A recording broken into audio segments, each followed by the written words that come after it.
Hello students, welcome to SR Concepts. I am Ravi Verma and in this video we will discuss the topic water and its pollution.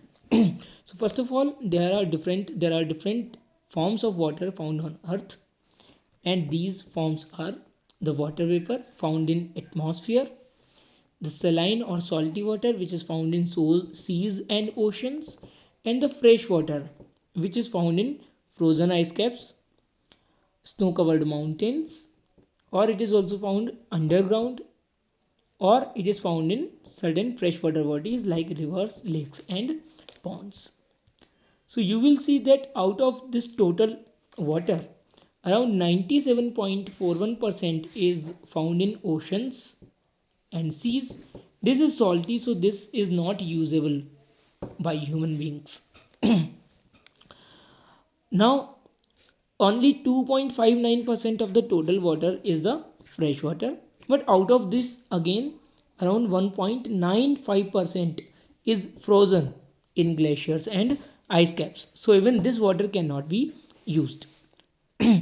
Now the water which can be used is the groundwater, the water of lakes and rivers, and some ponds also.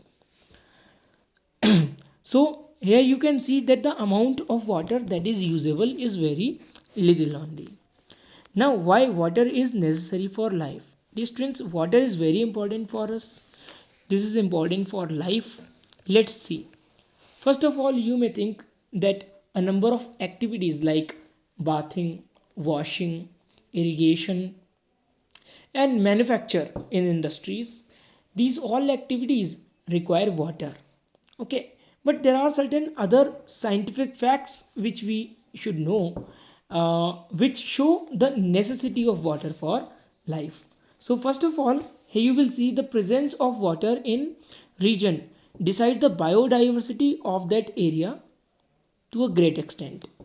So biodiversity means different types of organisms and their number. You will see that living organisms are mostly found in those areas where there is sufficient amount of water. For example, when you will go to desert area, you will see that the number of plants and animals is very little. But when you will come close to some river or pond, or in such an area where there is proper rain, then you will find that there is a huge amount of biodiversity. Now you will see the cellular process that takes place in water, and cellular processes take place in water. So water like medium or water medium. So dear students, most of the processes inside our body or inside our cells is being done using water as a solvent or water as a medium. For example, respiration, the process of respiration or process of digestion, these all processes require water as a medium or as a solution. Now a major constituent of blood is water, which allows it to carry substances throughout the body. So this is another importance of water, that water is required for circulation or transportation of materials throughout the body of an animal via blood. Next, water helps in regulating the body temperature also. When blood circulates throughout the body, it distributes the heat, and you know that blood has a major component, that is water. So you will see that even body temperature maintenance is done by the help of water in animal and human beings body, and not only in animal and human beings but also in plants. The process of transpiration is responsible for maintenance of temperature, and you know transpiration is the loss of warm water, loss of water from the green parts of the plant. Now water prevents the tissues, organs and cells from drying out to keep them moist and living. Next, water helps in digestion of the food also, and water helps in removal of waste products out of the cell. So you will see that excess amount of waste products are released from the body as a solution of water. For example, urea. Urea is produced in our tissues as a waste and toxic product. So this urea is collected in the blood, and then from blood the kidney collects urea and make its solution, that is called urine. So urine contains a large amount of water along with the waste product that is called urea. So here you see that even in the removal of urea, water helps a lot. Now, after discussing about the necessity of water, here you can see something more is written, that plants also require water for transport of food. As you have seen, that you have learned that phloem, inside the phloem the food is moved as a form of solution. Okay, in the same way, the minerals and water is also moved throughout the stems and leaves by the process, by the help of water. Okay, so mineral and water are transported through the tissue that is known as xylem. Okay, now let's move on to water pollution. So dear students, this is such a state in which a number of chemicals or other waste materials are mixed with water, and the quality of water changes in such a way that it becomes harmful to the living organisms and the physical environment around us. Now, what are the causes of water pollution? Causes of water pollution are also called the sources of water pollution. For example, wastes from industries. So many industries, you will see that many industries release harmful chemicals into the water bodies like rivers, okay, or the lakes, right? So this chemical gets mixed up with the water, and the water of the water body becomes highly contaminated and highly dangerous to the living organisms. In the same way, the release of sewage. What is sewage? This is the waste from the households, or the simple waste which is produced from the houses.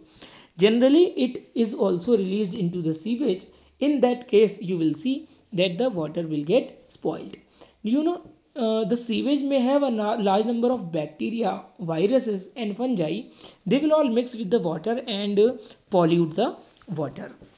Then mining activities. During the mining activities also a number of chemicals are released into water. And also we have discussed in earlier classes that the excessive or regular use of fertilizers and pesticides also causes water pollution, because these chemicals along with the rainwater come down to the groundwater, and also they flow into the rivers. So when fertilizers and pesticides mix with the water, it becomes poisonous to the animals and plants. This is the picture which is showing different causes of or sources of water pollution. Now, what will be the effect of water pollution? Addition of unwanted substances such as fertilizers, pesticides, industrial wastes can make it poisonous and extremely harmful for consumption. So it may give a number of diseases. Also, it leads to the mixing of bacteria, and not only the bacteria but also the viruses, protozoa, fungi also. So these microbes can cause multiple diseases. For example, cholera is a waterborne disease which is caused due to the mixing of a bacteria known as Vibrio cholerae in the water. So that bacteria is coming from actually the sewage, right? Sewage, that is the household waste.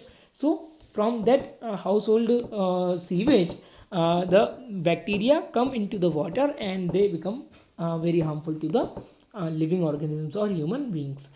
Water pollution can lead to decrease in the amount of oxygen, and because of this it will affect the life of the aquatic organisms. So when there will be a large amount of pollution, right? However, something wrong is written here, that nutrients are not depleted due to water pollution. Nutrients are there, oxygen is depleted by water pollution. Okay, so because of decrease in water pollution, you will see that all the plants and animals in the water will suffocate, and they will start dying, and because of this, whole the water body will become just a polluted soup like. Okay, now water pollution can cause change in the temperature of water. An increase in the temperature is not suitable for all aquatic animals, especially their eggs. So what happens, this is called thermal water pollution. For example, this is an industry, right? And this is a river which is flowing near about it. So generally industries, what they do, they take water from the river which is cold, and then circulate it around their machineries, right? So they use it for cooling down of the machineries. After cooling down of the machinery, the water becomes very hot, and this hot water is generally directly released into the river. So the river after this point become very hot. The water becomes very hot, and this sudden change in the temperature of the water may cause a lot of damage to the life of aquatic plants and animals. So here you can see a number of diseases which are caused to the human being due to water pollution. So dear students, in the next video we will learn about soil pollution, what is soil, how it is formed, and its pollution. Thank you.